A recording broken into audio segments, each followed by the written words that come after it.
계약법. 자, 10문제가 나오고 총론, 강론이 있습니다. 자, 계약법은 이제 이번 순환에는 기본 뼈대 잡을 거예요. 11월 달하고 마찬가지로 개념하고. 그리고 이제 3, 4월 달에 민법 총칙하고 바로 계약법 해서 조금 자세히 볼 겁니다. 그런 식으로. 일요일 날 보강할까요? 네? 일요일 날 보강할까요? 진도 때문에. 옛날에는 일요일 날 보강한다 그러면 좋아하셨는데 요새는요, 입이 대빨 나와요.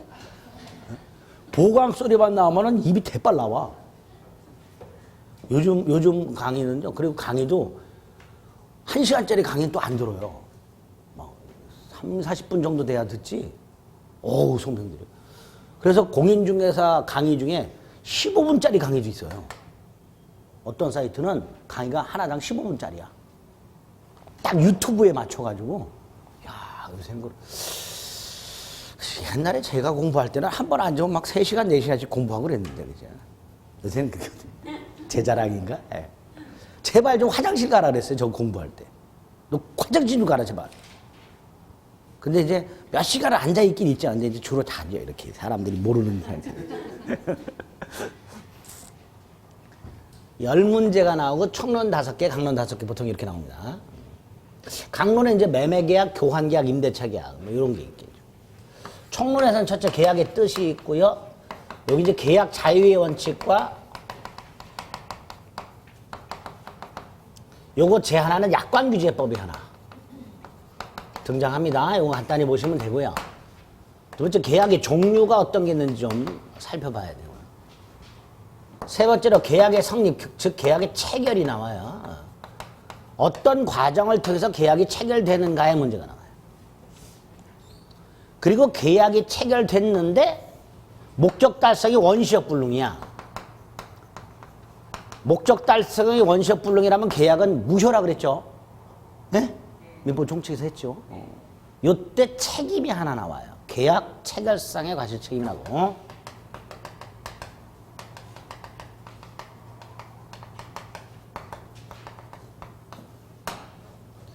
그 다음에 계약 중에 쌍무계약이 주가 되는데요. 주로 쌍무계약인데요. 쌍무계약에 적용되는 두 가지 제도가 나와요. 동시이행의 한변권과 위헌부담입니다. 5번째, 이 쌍무계약상 권리가 계약 당사자가 아닌 제3자에게 발생하는 제3자를 위한 계약이라는 게 하나 나와요. 마지막으로 계약을 했다. 그럼 이행을 해야 되는데 안 한다. 그럴 때 계약을 소멸시키는 해지. 이런 정도의 내용이 들어있고요.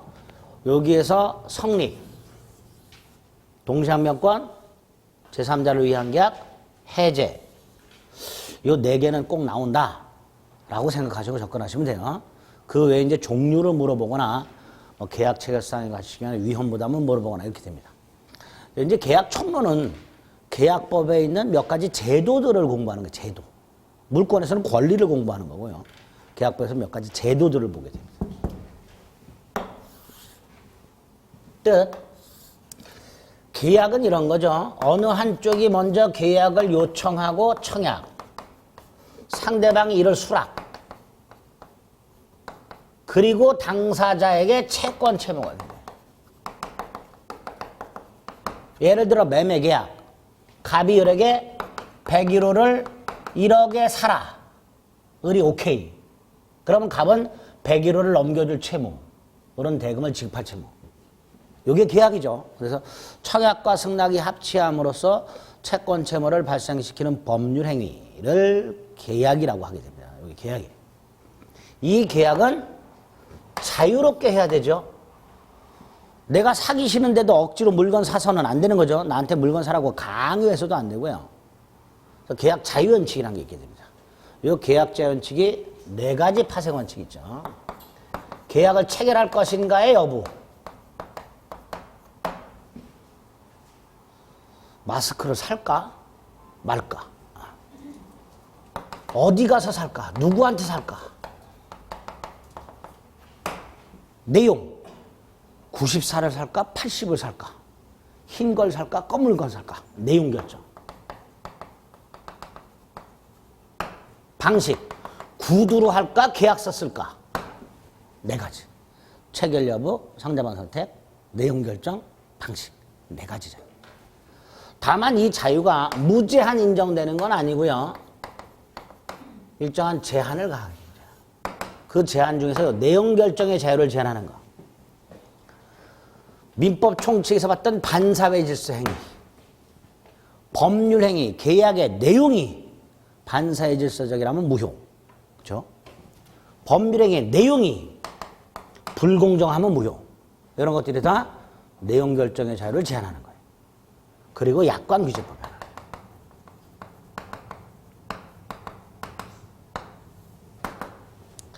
옛날에는 약관 규제법 자체를 한 문제로 내기도 했는데요. 한 3번 정도. 최근에 이제 이걸 단독으로 내지는 않고요. 여기서 몇 가지 지문을 뽑아가지고 계약법에서 한두 지문 물어보기도 합니다. 중요도가 많이 떨어졌어요. 자, 약관이란 건 보험약관 생각하자.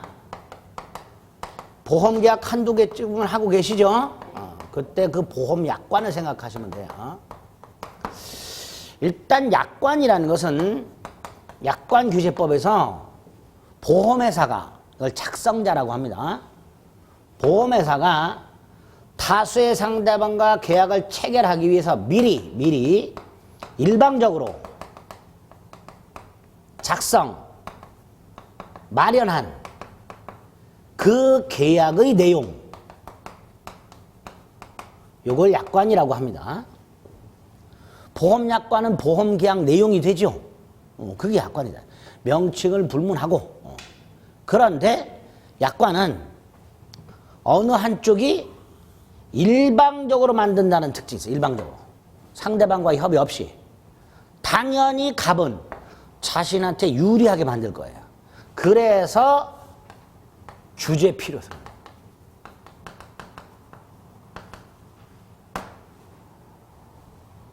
그래서 만든 법이 약관규제법이다. 따라서 약관규제법에서는 어떻게 규제하는가, 규제 방법. 요게 들어있고요.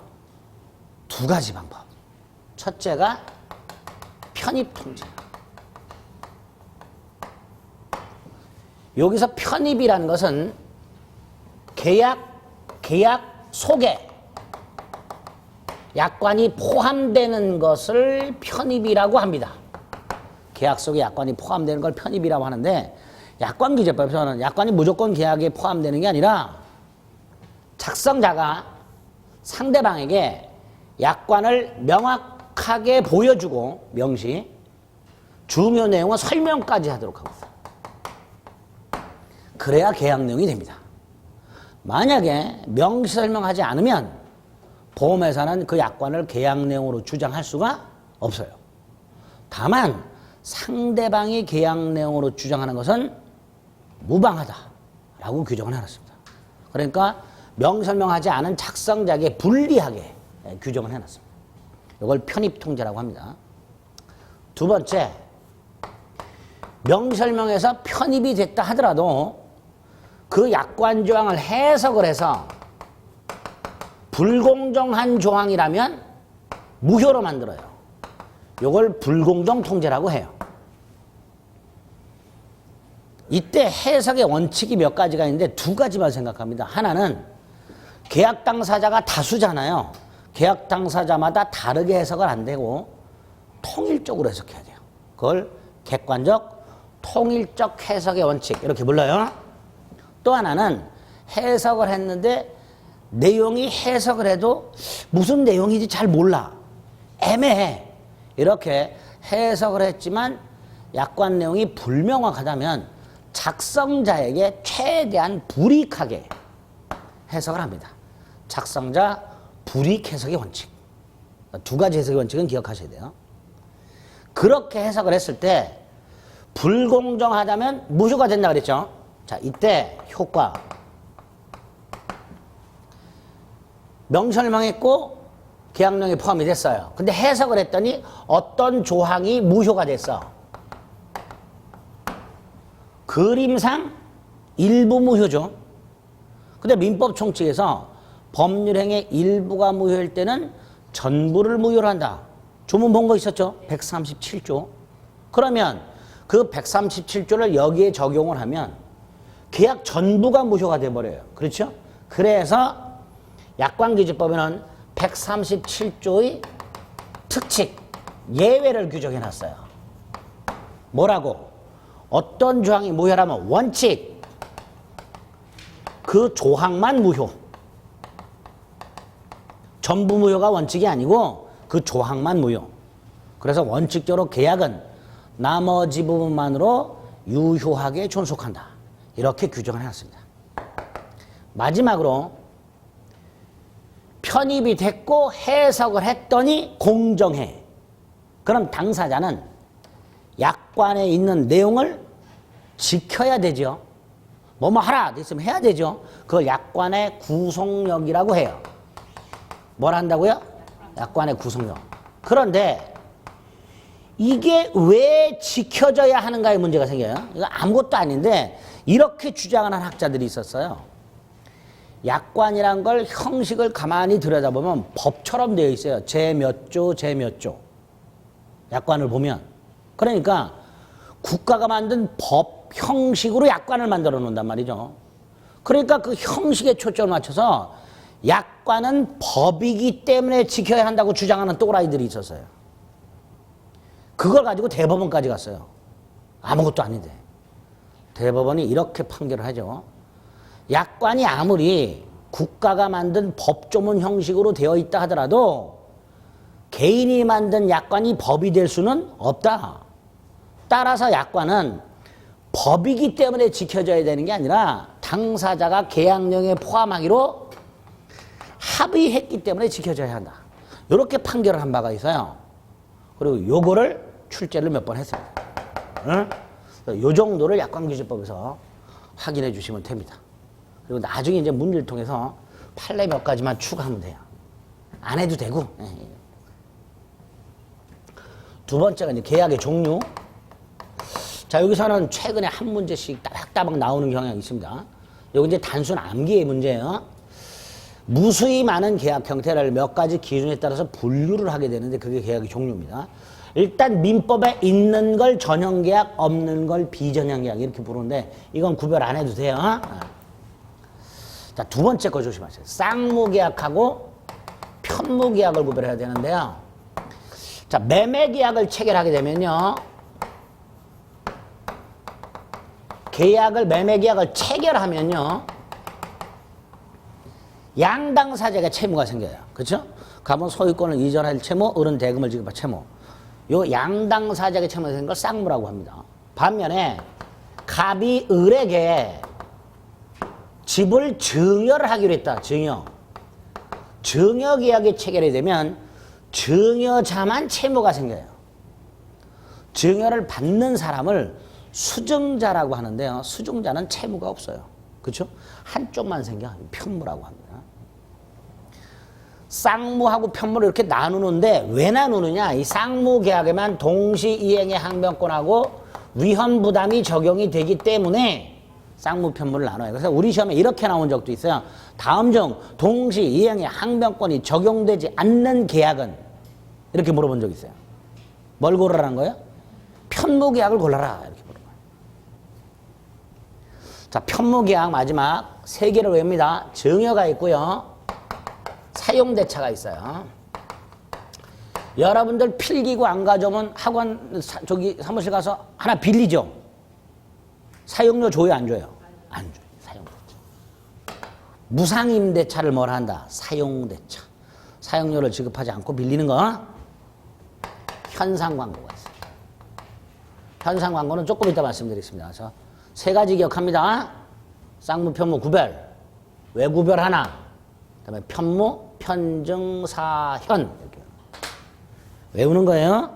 편증사현. 뒤에 더 있는데 그건 나중에. 이정환이 착하다 그랬어요. 한꺼번에 다 외우라 소리 안 해요. 외울 수 있는 한도로 해서.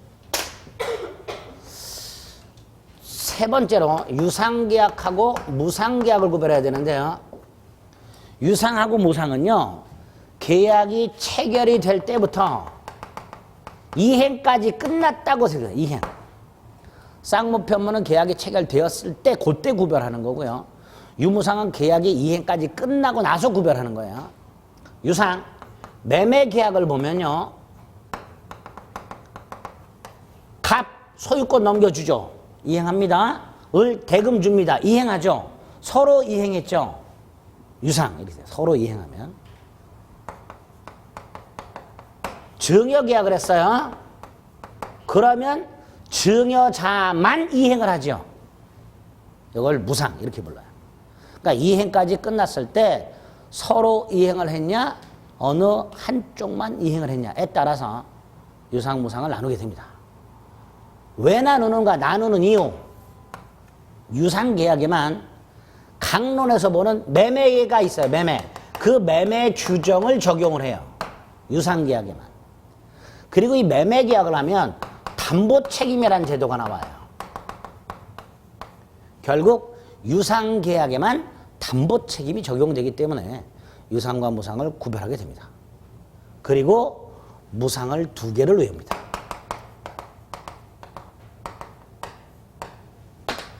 무증사 이렇게. 편증사현, 무증사 이렇게 하는 거예요.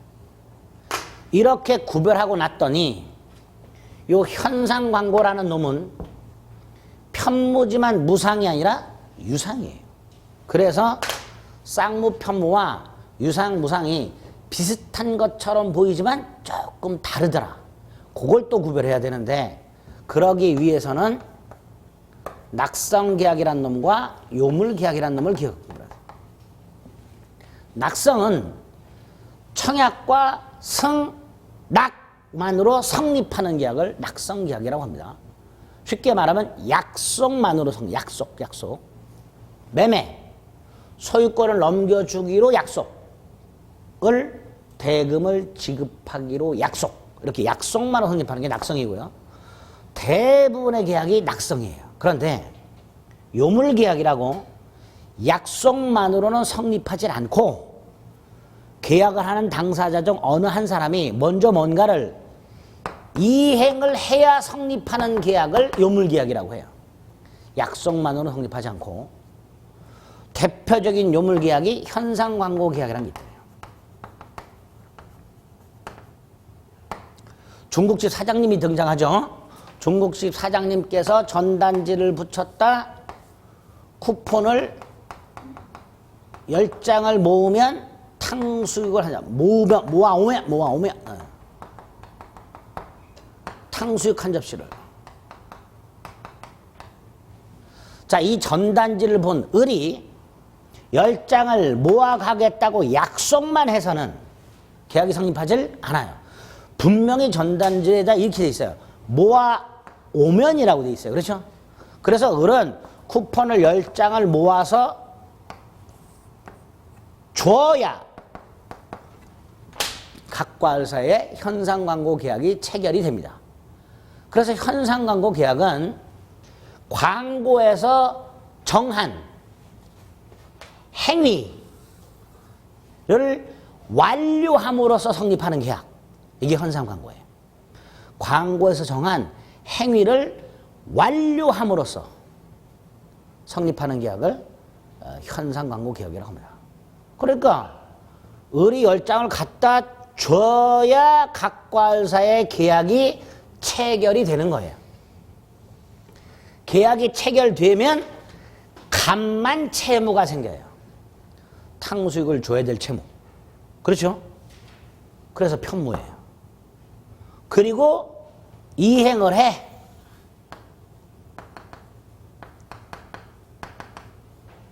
이행이 끝났죠. 끝나고 봤더니 주고 받았어요. 그렇죠? 을이 받기만 한 게 아니죠. 쿠폰을 10장 줬잖아. 주고 받았으니까 유상. 유상. 그래서 현상광고 계약은 외웁니다. 편무, 유상, 요물. 편무, 유상, 요물. 이렇게 돼요. 그리고 이제 요거 가지고 요 그림을 떠올리자 그랬어요. 쌍무, 편무, 증여, 사용대차, 현상광고. 편무가. 그 다음에 쌍무는 둘 다 채무가 생기니까 이행을 하면 서로 하겠죠. 쌍무는 이행이 끝나면 필연적으로 유상이 되겠죠. 현상광고는 편무지만 유상이라 그랬죠. 그러니까 요만큼이 유상이 되는 거예요. 결국 유상계약이란 모든 쌍무 더하기 현상광고, 요게 유상이 됩니다. 그래서 쌍무계약은 전부 유상계약이지만 유상계약이 전부 쌍무계약은 아니죠. 무상은 전부 편무지만 편무가 전부 무상은 아니죠. 그렇죠?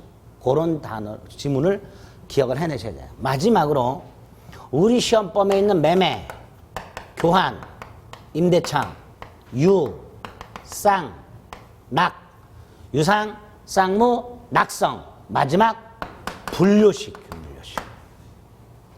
구두로 해도 되고 계약서 써도 되고 유상낙불. 반면에 우리 시험범위는 아니지만 지금 요거 증여하고 사용대차, 무상, 편무, 낙성, 분료식. 외우시는 거예요. 안 외워도 되는데 외워두면 문제가 훨씬 쉽게 풀려요.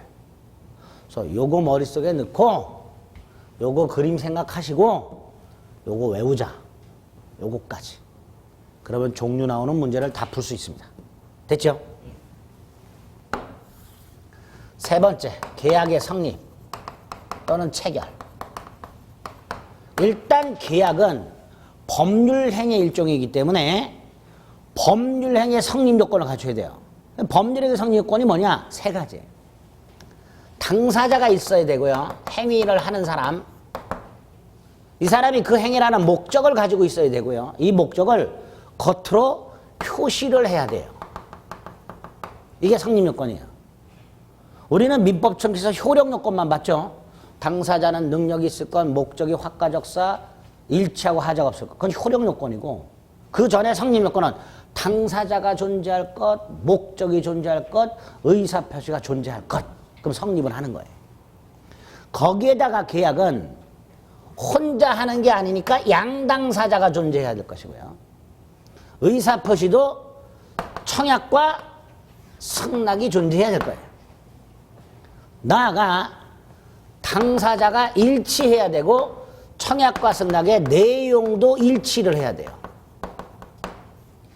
당사자가 일치하는 걸 주관적 합치, 청약과 승낙의 내용 일치하는 걸 객관적 합치라고 합니다. 자, 먼저 주관적 합치. 갑이 을에게 청약을 했어요. 당연히 누가 승낙을 해야 돼요? 을이.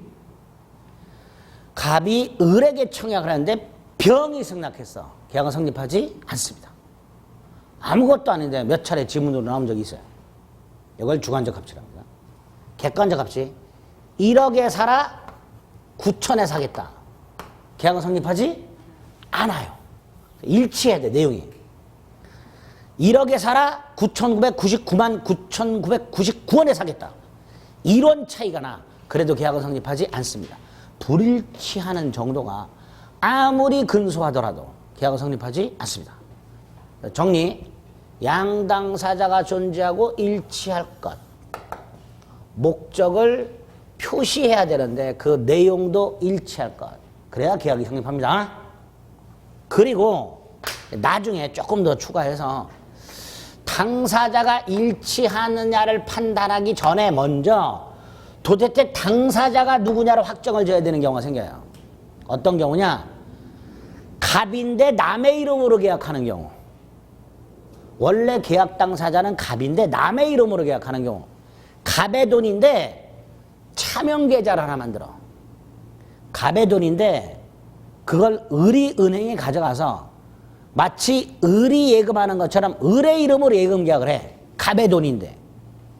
이럴 때 예금 계약의 당사자가 전주 갑이냐 아니면 명의인 을이냐, 이 당사자가 누구냐를 먼저 확정하는 경우가 생겨요.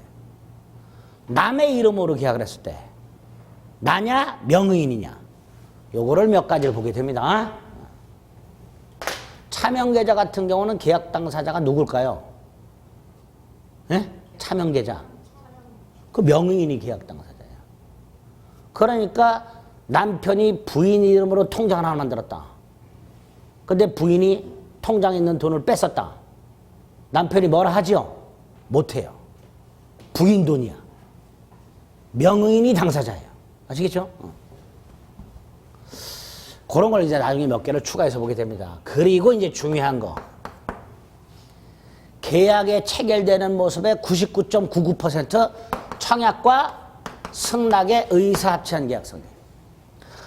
여기에 조문이 좀 있어요. 그 조문을 오늘 외워야 돼요. 그 조문 8개가 있는데 다 외우라 소리 안 합니다. 오늘 제가 기본이 되는 몇 가지를 외우시라고 할 거예요. 그거를 볼 겁니다. 자, 먼저 청약이란 건 계약을 요청하는 걸 말하죠. 그렇죠? 뭐뭐 해라. 이렇게 사라. 이런 식으로. 그 청약을 하는 사람은 특정한 누군가가 할 거예요. 그렇죠? 누군가가 할 거예요. 그런데 누구한테 하느냐의 문제가 있어요. 누구한테.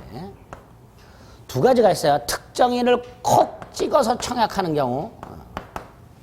갑이 을에게 네가 사라 이렇게. 불특정인에게 청약하는 경우도 있어요. 자동 판매기 설치. 자동 판매기 설치는 이 자동 판매기 안에 있는 음료수를 요런 놈을 요 가격에 사라고 불특정 다수인에게 청약을 하는 거예요. 이렇게 청약은 특정인에게 할 수도 있고 불특정 다수인에게 할 수도 있습니다. 청약의 내용은요, 구체적이어야 되죠, 당연히. 여러분이 누군가로부터 청약서라고 되어 있는 편지를 하나 받았어요. 뭐 청약서라고 겉봉에 써 있어. 그래서 뭔가 뜯어봤더니 딱 두 글자가 써 있어. 사라. 이게 청약이에요? 아니잖아. 뭘 사라는 거예요, 도대체. 그래서 청약은 내용이 구체적이어야 되기 때문에 그 청약의 구체적 내용과 일치하는 승낙만 받으면 계약이 체결됩니다. 그 정도로 구체적 내용을 갖고 있어야 돼요. 다섯 번째, 청약의 효력. 청약의 효력은 계약 성립 가능성입니다.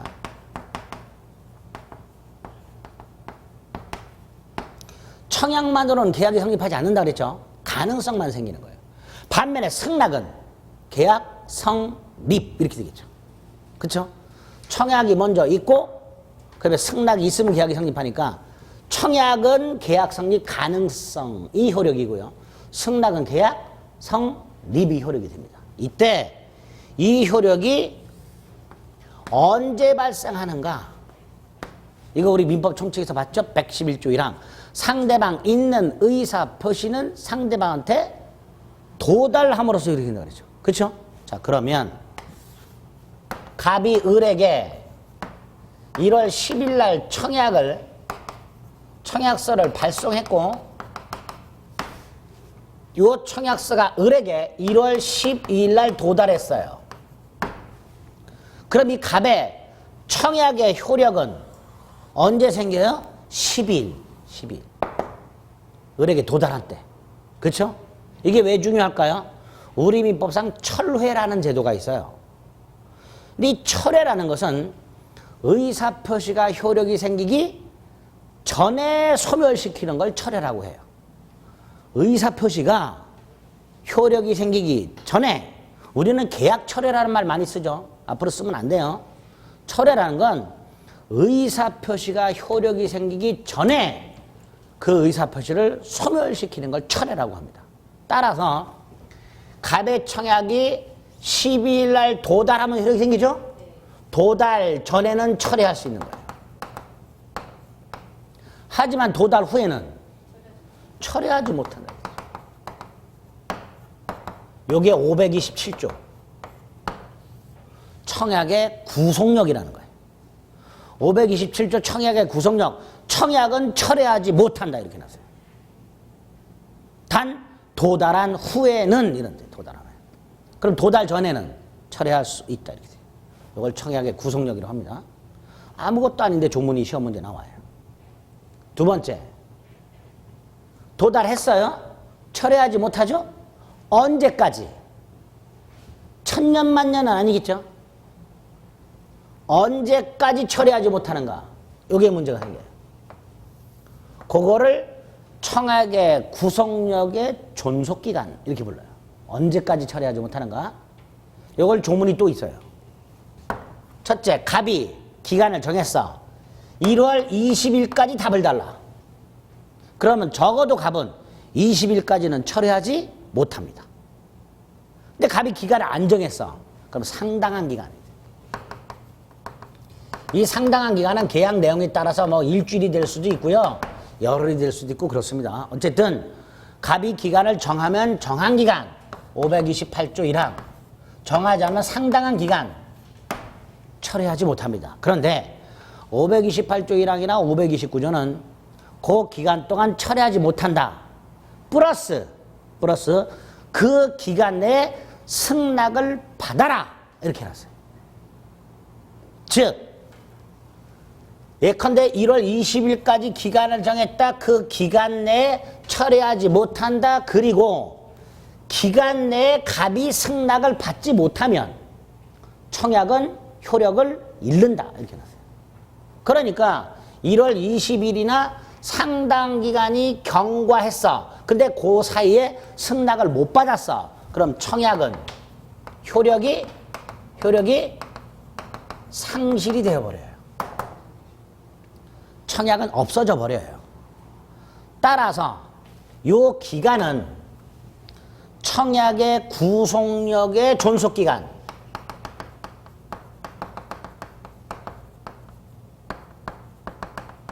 이면서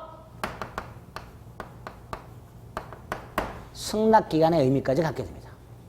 우리 민법이 그냥 그때까지 철회하지 못한다 라고만 하질 않고 그때까지 승낙을 받지 못하면 청약은 효력을 잃는다고 되어 있기 때문에 그 기간이 두 가지 의미가 있는 거예요. 그때까지 철회하지 못하고 그때까지 승낙을 받아라 이런 의미를 갖게 됩니다. 그러니까 을이 승낙을 갑에게 보냈는데 그 승낙이 1월 21일 날 갑에게 도달했다. 을이 승낙서를 보내긴 보냈는데 그 승낙서가 1월 21일 날 갑에게 도달했다. 그러면 청약은 없는 상태에서 승낙이 도달한 거죠? 계약은 성립하지 않게 돼요. 요게 연착한 승낙. 그런데 이 연착한 승낙을 갑이 새 청약으로 볼 수 있도록 해놨어요. 갑이. 그러니까 을의 승낙을 새 청약으로 보는 거예요. 그러니까 갑이 다시 승낙하면 계약은 성립할 수 있겠죠. 다시 말해서 연착한 승낙이라 하더라도 계약이 성립할 여지는 있게 됩니다. 됐죠? 근데 이제 나중에 지금은 안 하는데 이 연착한 승낙 중에 조금 이상한 놈이 하나 있어요. 을이 승낙서를 1월 13일 날 갑에게 발송했어. 1월 13일 날. 을이 1월 13일 날 갑에게 발송한 승낙서는 20일까지는 갑에게 도달해야 되죠. 근데 21일 날 도달했어. 연착했죠. 연착은 했는데 을이 19일 날 보내가지고 21일 날 도달한 연착하고는 다르죠. 보통의 연착하고는 달라요. 을이 13일 날 보낸 건 20일까지는 갑에게 도달했어야 되는데 연착한 거예요. 이런 걸 사고에 의한 연착이라고 해서 이 보통의 연착하고는 다르게 취급을 합니다. 그게 조금 어려워요. 그건 나중에 하고 그런 게 있을 수 있다. 사고에 의한 연착이라는 게 있을 수 있다. 청약에서는 이 정도 기억하시는 거예요. 527조, 528조 1항, 529조, 530조. 승낙, 계약을 수락하는 거죠. 이때 누가 승낙을 하는가? 당연히 청약을 수령한 사람이 승낙을 할 텐데 이때 이 청약을 수령한 사람은 승낙 의무 따위는 없죠. 계약자의 원칙상. 나가 대답을 해줄 의무도 없어요. 사겠다, 안 사겠다 대답을 해줄 의무도 없습니다. 승낙 의무는 당연히 없고 회답 의무도 없습니다. 승낙을 한다면 누구한테 해야 돼요? 특정한 청약자에게 해야 되죠. 불특정 다수인에게 승낙할 수 있다 없다? 없지요. 그래서 아주 중요합니다. 청약은 특정인 불특정인에게 할 수 있는 반면에 승낙은 반드시 특정한 청약자에게 해야 돼요. 네 번째, 승낙의 내용은 뭐하고 일치해야 돼요? 청약과 일치해야 돼요. 그런데 갑이 1억에 사라고 청약을 했더니 을이 9천에 사겠다고 승낙을 했어요. 계약은 성립하지 않지요. 534조. 을이 승낙을 하면서 청약에다가 조건을 붙여버리거나 청약을 변경해서 승낙을 했다. 계약은 성립하지 않아요. 대신 새 청약으로 봐요. 조건이나 변경을 가하여 승낙을 했을 때 청약을 거절하면서 동시에 새로 청약한 걸로 봅니다. 534. 다섯 번째, 승낙의 효력. 승낙의 효력은 계약 성립이라 그랬죠? 그죠? 이것도 언제 성립하는가의 문제가 있어요. 언제? 당연히 원칙. 승낙도 상대방 있는 의사표시니까 승낙이 청약자한테 도달, 한때 성립하되 연착하면 안 되니까 기간 내 도달 이렇게 되겠죠. 그게 원칙이 되죠.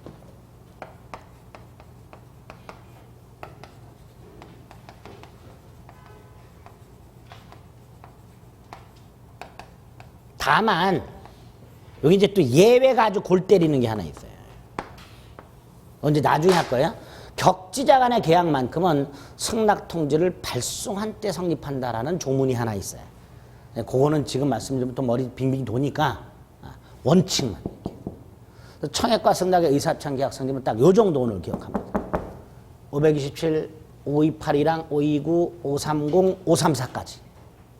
그죠? 몇 개 안 되죠? 어려운 건 지금 다 뺐어요. 세 번째, 이렇게 계약은 99% 이상 청약과 승낙의 합치로 성립하되 아주 지극히 예외적으로 청약만 있고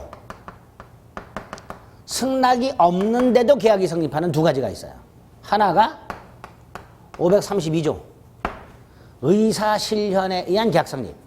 여러분이 지하철에 앉았는데 마스크를 파는 사람이 뜩 올라오더니 무릎에다 마스크를 쫙 뿌려. 사겠죠? 사는데 뿌린 사람이 돌아왔을 때 돈을 주면 승낙일 텐데 그 전에 미리 뜯어서 썼어. 이게 의사 실현에 의한 계약 성립이 되는 거예요. 사면 안 돼요. 지하철에서. 우한에서 만든 거예요. 그거.